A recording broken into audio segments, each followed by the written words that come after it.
All right, we have some breaking news. Many have been waiting to hear what is going on with 49ers quarterback Brock Purdy after he got hit in his throwing elbow and had to exit the game and did not return. And after the game, they were able to confirm that he did not suffer a UCL tear. However, he was having some nerve issues of that sort. But we do have confirmation of what's going on with Brock. Brock Purdy, his season, it's officially over. He will not play in the season finale against Arizona. That has been confirmed by Kyle Shanahan. He is dealing with an elbow contusion on his throwing elbow and some nerve inflammation, but the injury isn't considered to be serious. But it is just an unfortunate way for this season to end for Brock.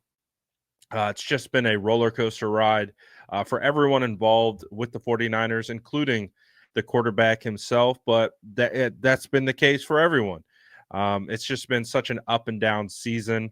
And I think that game against the Lions pretty much embodied the type of year the 49ers have had. And it's just unfortunate. But no Brock Purdy. And so his offseason will officially start now. And we'll have to see what that looks like as we continue forward. But the 49ers still have a game to play. And we don't know just yet who will be the starting quarterback, whether it's Brandon Allen or Josh Dobbs. I mean, I don't understand how it can't be Josh Dobbs. It was already a mistake, in my opinion, to not start Josh Dobbs against Green Bay. And the fact that Kyle Shanahan even mentioned why Josh Dobbs was the second string quarterback in this particular game was because of the offensive line issues. And that might lend itself to have Josh's ability to run become a factor. And it was like, that was the same logic for why Josh Dobbs should have started against Green Bay. Was a cold game where probably not a lot of high flying offense, and with everything that was going as it was, you might need a quarterback who can get out of the pocket and make some plays. But I mean, at this point, it doesn't even matter. But it should be Josh Dobbs. It shouldn't even be a conversation at this point. But we'll have to wait and see. Some good news with Charvarius Ward. He was able to, he had some time away. He had, and his family had a son. And so they celebrated the birth of his son. So it's good news.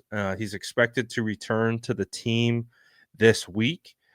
So good stuff for Charvarius. I would imagine Charvarius plays. He is an unrestricted free agent heading into this year. So just another opportunity to put some film out there.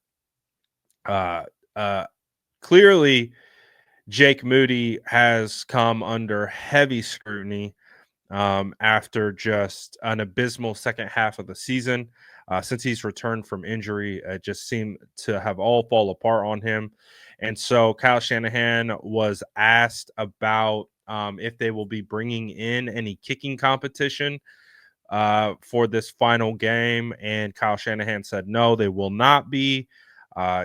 Jake Moody will be the kicker in this final game against Arizona, but I would not be surprised at all if the 49ers not only bring in kicking competition, but just flat out, I don't know, just move on. I think the hesitation right now is understanding that he's dealing with confidence issues and it's not really a talent issue. They believe in his ability to kick.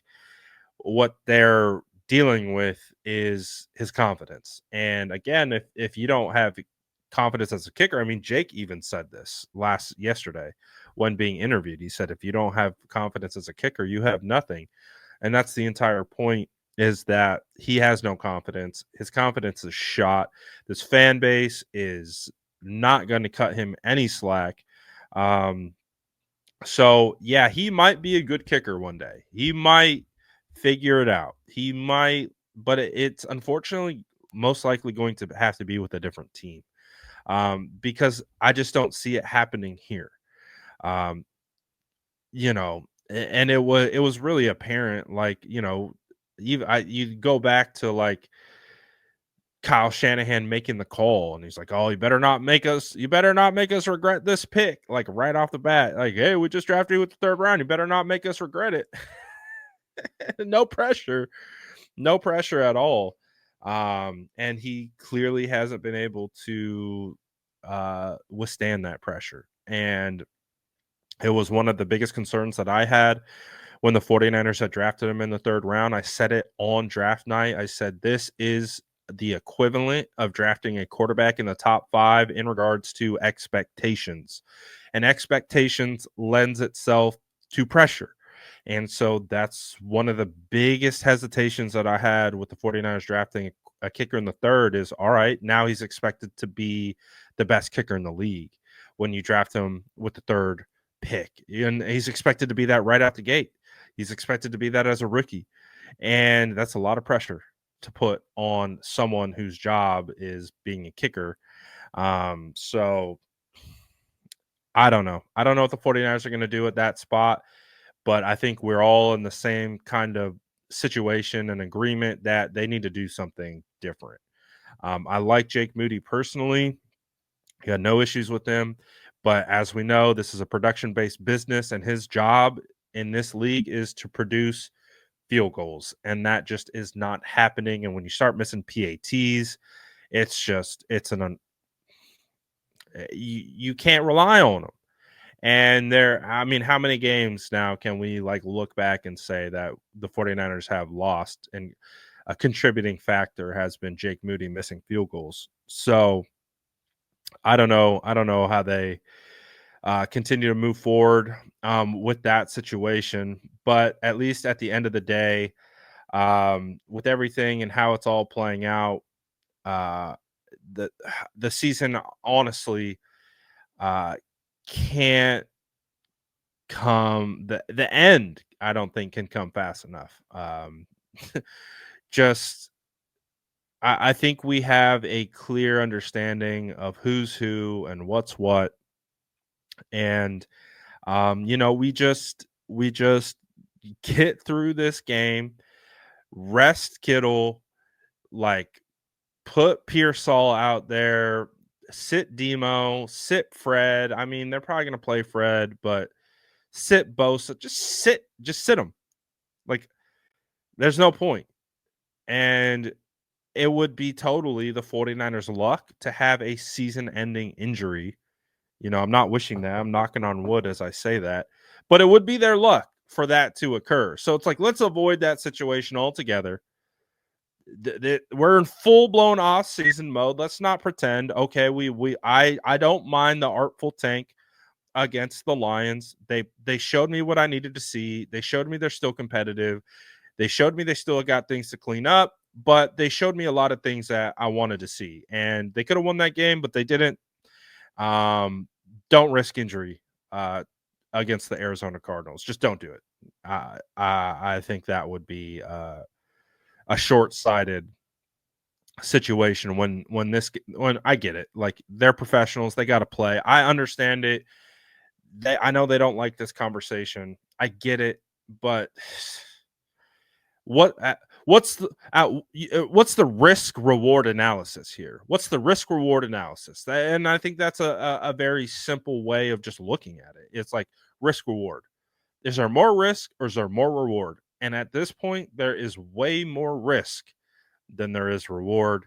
So just err on that. We get it. Like, these guys are meant to play. They played 16 games this year, and the 17th one is meaningless. So put them on ice, start preparing for the offseason, get some reps out there for some guys who you're trying to get a look at, to determine to bring back, and just try to get help. Just get into this offseason healthy, and do the best we can. So that's my thoughts on it. But you let me know in the comments below, and as always, make sure to like and subscribe for more updates.